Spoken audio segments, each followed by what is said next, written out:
দীর্ঘ বিরতির পর সিনেমার গানে ফিরেছেন দেশের জনপ্রিয় সঙ্গীত শিল্পী আসিফ আকবর।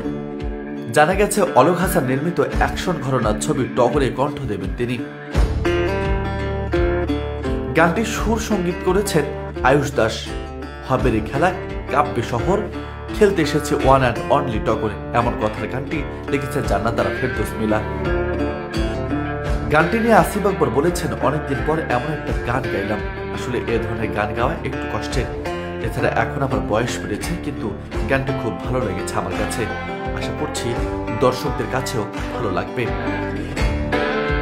এদিকে টগর সিনেমা অভিনয় করেছেন আদর আজাদ ও পূজা চেরি। প্রথমে আদরের সঙ্গে অভিনয় করার কথা ছিল প্রার্থনা ফারদিন দিঘির, তবে শুটিং শুরুর আগে বাদ পড়েন দিঘি, নেওয়া হয় পূজা চেরিকে। এছাড়া টগর সিনেমায় অভিনয় করেছেন আজাদ আবুল কালাম, রুজি সিদ্দিকী, সুমন আনোয়ার, শরীফুল, যোজন, এলার খান সীমান্ত সহ আরো অনেকেই। সিনেমাটি প্রযোজনা করেছেন AR মুভি নেটওয়ার্ক, সংলাপ লিখেছেন মামুনুর রশিদ তানিম। নিউজ ডেস্ক, বার্তা 24।